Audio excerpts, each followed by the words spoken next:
Protokol notaris adalah kumpulan dokumen yang merupakan arsip negara. Apakah penyimpanan dan pemeliharaan protokol notaris dapat dilakukan secara digital? Siniar ini diselenggarakan oleh Trifirdaus Law Center. Halo semuanya, Assalamualaikum, salam sejahtera. Semoga semua dalam keadaan sehat. Kita bertemu lagi di Siniar Notaris 4.0. Saya Prita Syudi dan bersama rekan saya Aulia Taufani. Hai Mas Aulia, apa kabar Mas? Baik, Alhamdulillah.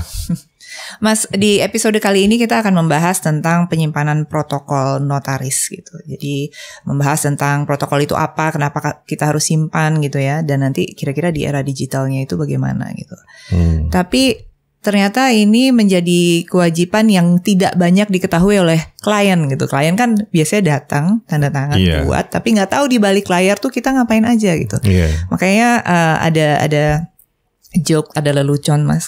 Sering kali kita ditanya, ini honorarium notaris kok tinggi banget gitu. Kenapa mahal gitu. Boleh nawar nggak? Boleh nawar nggak gitu.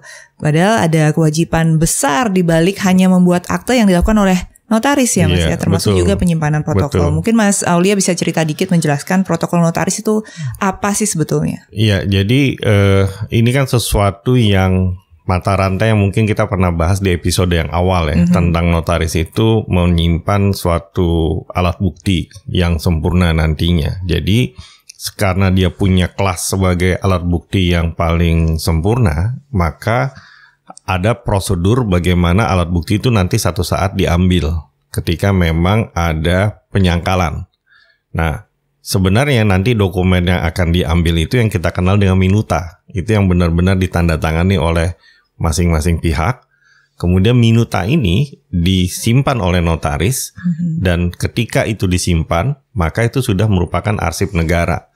Gitu, karena itu nanti rangkaiannya yang kita sebut dengan protokol tadi. Nah, protokol itu selain minutanya, juga nanti di dalam minuta itu dilekatkan dokumen-dokumen pendukung yang menjadi dasar pembuatan akta. Kemudian juga ada dokumen-dokumen lain yang juga menjadi kewenangan notaris selain akta. Ya, misalnya kemarin kita juga pernah bahas tentang legalisasi. Ya, legalisasi kan sebenarnya dokumen bawah tangan, kemudian disahkan oleh notaris dan aslinya dikembalikan kepada yang berkepentingan, tetapi fotokopinya kan tetap harus kita simpan supaya kita juga punya bukti. Kemudian juga dokumen yang di warmaking, yang disahkan, didaftarkan. Itu juga yang aslinya setelah kita beri nomor kita berikan, tapi kita juga punya simpanan dokumen dari yang didaftarkan. Nah, itu harus disimpan ya Mas ya? Itu disimpan. Nah, itu kumpulan dokumen-dokumen yang disimpan ini yang kita sebut sebagai protokol. Nah, tadi Mas Aulia bilang bahwa protokol itu adalah arsip negara gitu. Berarti kalau arsip negara, ini kan menjadi dokumen negara, istilahnya aset negara juga gitu ya. Ya arsip negara lah ya, berarti diatur dalam peraturan perundangan dong ya? Ada undang-undang kearsipan. Yang pengertian arsip negara itu sebenarnya esensinya yang paling utama apa? Dia dokumen yang bersifat rahasia, memang bisa diakses tetapi ada prosedurnya. Jadi tidak bisa menjadi dokumen yang bisa dalam tanda petik diobral gitu, semua orang bisa dapat dengan mudah gitu. Karena memang esensi notaris itu kan salah satunya adalah kerahasiaan. Ya, baru dibuka ataupun dikeluarkan sesuai dengan kebutuhan dari pihak yang berkepentingan. Nah, itu satu ya, jadi dokumen kita simpan. Nah, yang kedua dari protokol ini adalah harus dibuat daftarnya. Ya kan? Nah, daftar ini menjadi penting. Kenapa? Karena daftar inilah yang nanti menjadi acuan tentang urutan dan kelengkapan dari dokumen yang disimpan. Dan daftar ini setiap kita telah buat itu bisa ditutup tuh, jadi nggak bisa diubah-ubah lagi. Nah, daftar ini yang namanya buku-buku akta itu ya? Iya, jadi kalau di kantor tuh bertumpuk gitu ya? Iya, ada daftar buku yang kita sebut repertorium gitu ya. Jadi daftar akta, kemudian tadi yang surat disahkan di bawah tangan juga ada buku daftar khususnya. Kemudian ada daftar yang surat di bawah tangan yang didaftarkan Dibukukan. juga didaftarkan. Kemudian ada daftar wasiat. Iya. Kemudian juga ada namanya klaper ya. Jadi klaper itu membuat buku daftar berdasarkan alfabet dan sebagainya. Alfabet penghadap ya. Jadi Iya. nama-nama penghadap dibuatkan dari A sampai Alfabet, Z gitu, iya. supaya kita mudah mencarinya. Iya. Nah itu buku-buku itu biasanya kalau nggak salah ada belasan tuh Mas, sampai pendirian PT dan lain Iya, nanti sebagainya. ada berapa kelengkapan. Nah, Iya, buku dibagi-bagi ini lagi. sudah diatur di dalam undang-undang jabatan notaris, dan untuk mendapatkan buku ini pun juga harus diverifikasi oleh Majelis Pengawas Daerah Betul. yang mengampu tempat kedudukan dari notaris yang bersangkutan. Jadi ketika kita kita mendapatkan jabatan kita tuh, saya ingat ketika kita disumpah, berikutnya adalah memperoleh atau meminta buku-buku ini yang sudah dicap Iya, dari betul, Kanwil gitu. betul. Nah, itu yang menyebabkan dokumen ini harus terjaga. Iya. Sebagai bentuk pertanggungjawaban dari notaris. Jadi bukan nyimpan dokumen nih, misalnya kita ada nih Sekedar arsip, nyimpen terus gitu kita ya. tumpuk di belakangnya. Kita harus tahu nih nanti di mana tempatnya, urutannya, pelekatannya. Itu benar-benar sesuatu yang sudah sangat baku ya, Iya. diatur dalam undang-undang. Bahkan sebelum undang-undang tahun 2004 kita masih mengikuti peraturan Statdat 1860, itu prosedur yang namanya protokol sudah ada. Dan rangkaian ini nggak main-main ya, karena nanti suatu saat barangkali bisa digunakan atau harus digunakan sebagai alat bukti gitu kan, harus dibuktikan apabila ada sangkalan, apabila ada sengketa di pengadilan dan lain sebagainya. Jadi kalau tadi Mas Aulia bilang ada serangkaian tertentu, yang pertama adalah menyimpan semua minuta, surat yang dilekatkan, kemudian surat yang disahkan, surat yang didaftarkan dan lain sebagainya, kemudian membuat bukunya ya. Jadi daftar bukunya tuh memang harus rinci sekali Mas. Iya. Jadi seperti buku besar kalau di dalam bidang keuangan gitu. Jadi entry-nya juga tidak boleh tidak urut, ya kan? Iya, nanti harus ada klapernya. Walaupun klaper itu bisa terbayang tuh membuat secara tulis tangan, gitu, tapi alfabet. Hari ini yang masuk A, B, C, S, J, toto besok ada yang E, toto ada ini, ngurutnya diurut ulang dan sebagainya. Dan buku akte itu kan buku yang paling utama itu kan buku akte ya, buku repertorium itu. Iya. Itu saya ingat ketika belajar tuh detail sekali memang. Jadi harus urutannya 1, 2 dan tidak boleh diselang.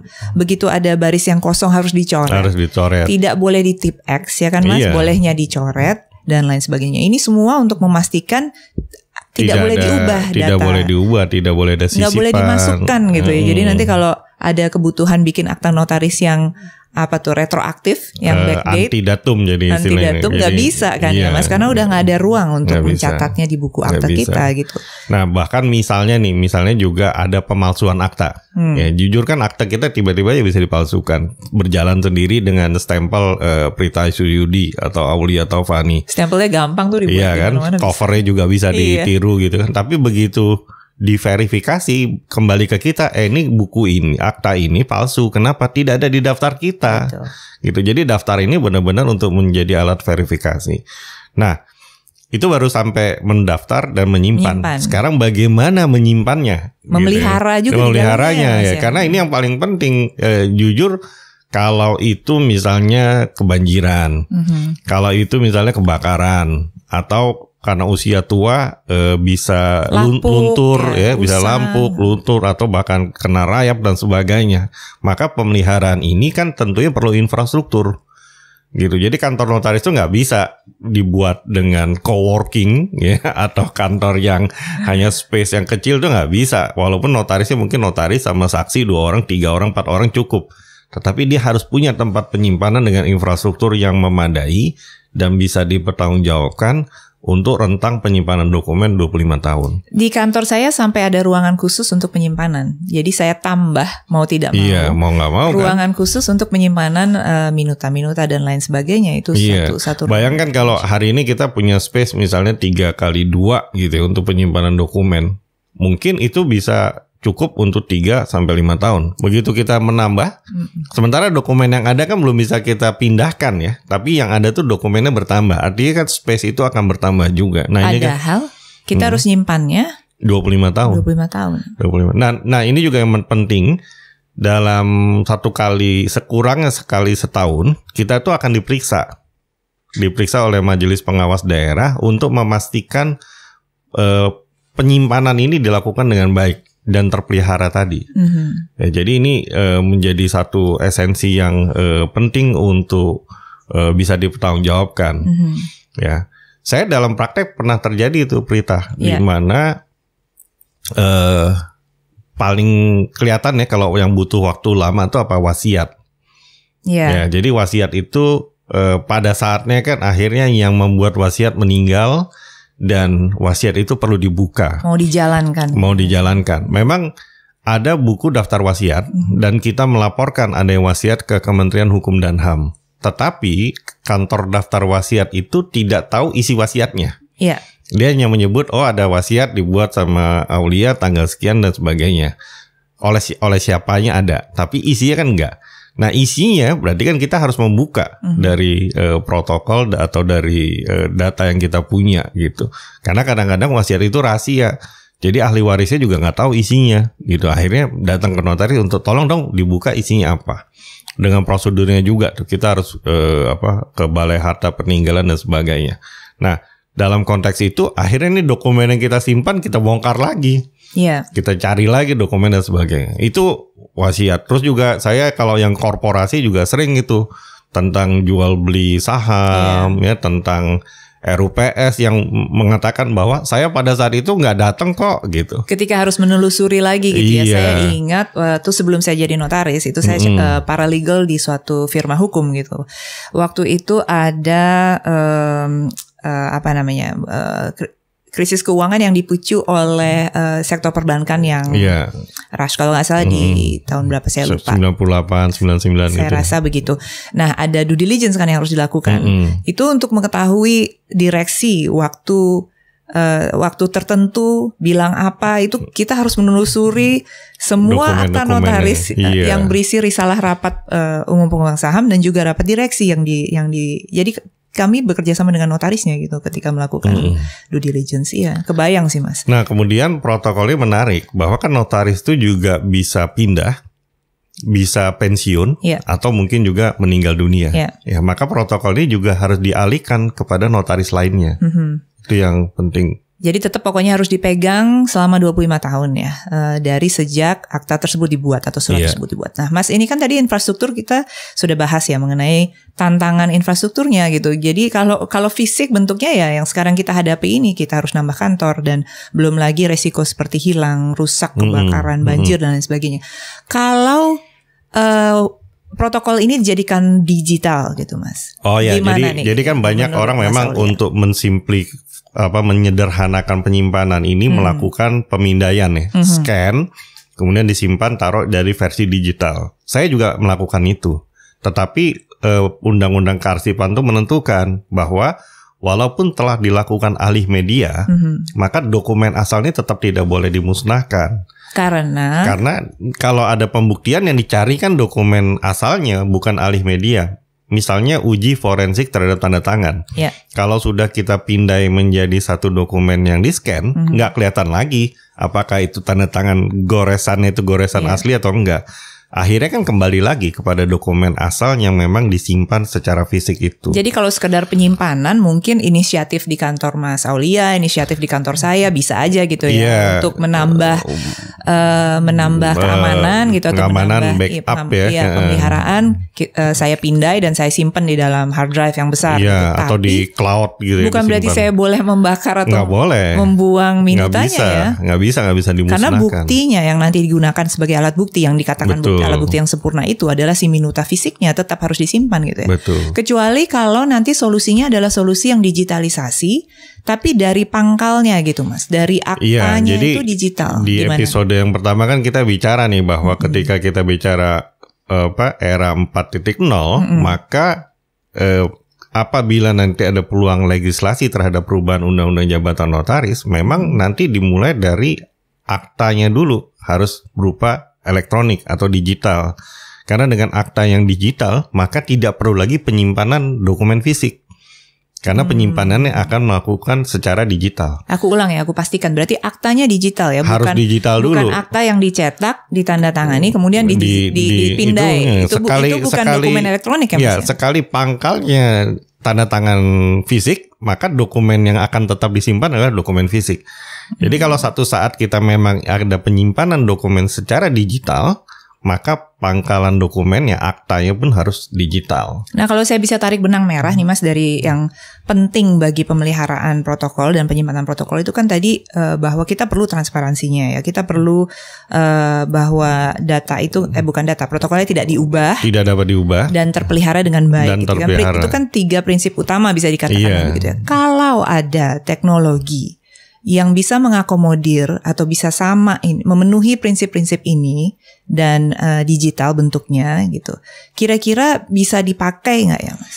Akan harusnya membantu begitu, gak? Harusnya begitu. Dan saya tahu bahwa Prita lagi banyak melakukan kajian tentang ini ya. Jadi nanti kita di episode berikutnya justru bisa kita elaborasi dengan apa yang sedang dilakukan riset oleh Prita tentang teknologinya, dan kemudian kita lihat apakah itu juga bisa ditransformasi untuk jabatan notaris di era yang ke depan. Menarik nih untuk melihat kesamaan prinsip ya, prinsip-prinsip pemeliharaan dokumen, penyimpanan dokumen, apakah bisa diakomodir oleh teknologi-teknologi tertentu gitu ke depannya gitu. Betul. Ya. Dan ini suatu keniscayaan, artinya tuh kan ini hanya perubahan bentuk ya, tetapi prinsip-prinsip dasarnya sebenarnya nggak berubah. Bahkan lebih kuat lagi, dan itu bisa dipertanggungjawabkan juga di kemudian hari. Nah, di luar negeri nih Prita, ini koreksi kalau saya salah. Jadi kan kita tadi bicara 25 tahun. Iya. 25 tahun itu kalau sudah selesai, jadi ini 25 tahun diukur dari dokumennya ya. Jadi kita misalnya notaris mungkin bisa 40 tahun. Nah, yang sudah 25 tahun itu sudah bisa dipindahkan ke majelis pengawas daerah. Nah, kita juga bayangkan nih majelis pengawas daerah, tadi Prita sebut kanwil ya, karena sebenarnya satu kanwil kalau di situ ada berapa kabupaten, nah itu sebenarnya dipilah-pilah lagi tuh daerah mana per kabupaten tempat kedudukan. Nah, itu bisa dibayangkan kan penyimpanannya seperti apa. Nah, ketika sebenarnya di banyak bisnis hari ini itu sudah ada bisnis penyediaan storage fisik. Ya, kalau saya punya klien itu di Tanjung Priok, dia memang membuat satu area di mana itu ada kontainer-kontainer dia, dan dia menyimpan dokumen-dokumen perusahaan lain. Jadi dia menyediakan penyimpanan dokumen fisik gitu. Nah, bayangan saya yang kita bicara bahwa nanti satu saat ada digital, tapi yang fisik ini setelah dalam jangka waktu tertentu itu diambil alih. Penyimpanannya oleh institusi pemerintah. Ya, yang saya dengar nih bahkan kalau di Belanda itu ditanam di bawah laut, karena mereka daripada banjir mendingan ditaruh peti semacam kontainer, taruh aja di bawah laut. Belanda gitu. tuh anggota UNL Mas, mungkin ada baiknya nanti dicek kita juga. Jadi ajak ngobrol juga. Sekali lagi yang bicara fisik, walaupun sudah dialih media, at the end fisiknya perlu dicari atau diambil ya tetap ada. Nah, kalau yang peralihan ya? Yang peralihan. Jadi memang tugasnya government ya nanti juga menyiapkan infrastruktur, ya mungkin nanti asosiasi kata notaris dan sebagainya ini harus jadi diskusi. Gitu. Menarik nih. Iya, jadi kalau sudah itu ya gampang, kita nyimpan alih medianya saja, tapi nanti call dokumen fisiknya di satu tempat yang terpusat. Tapi kalau nanti aktanya sendiri sudah digital maka kita bicara selesai. Lain hal ya. Lain hal. Itu nanti episode berikutnya kita bicara. Secara elektronik gitu ya. Oke. Ya, di episode berikutnya. Iya. Jadi tetap selalu ikuti, subscribe di YouTube Notaris 4.0 dan juga di Spotify karena ini adalah siniar ya. Dan pasti akan kita tambah terus ya Mas ya. Episode-episode yang menarik untuk dibahas terkait dengan bidang kenotariatan, terutama tantangan-tantangan di era revolusi industri 4.0. Baik, terima kasih semuanya sudah bersama siniar Notaris 4.0. Saya Prita Siyudi dan Aulia Teofani. Sampai jumpa lain waktu.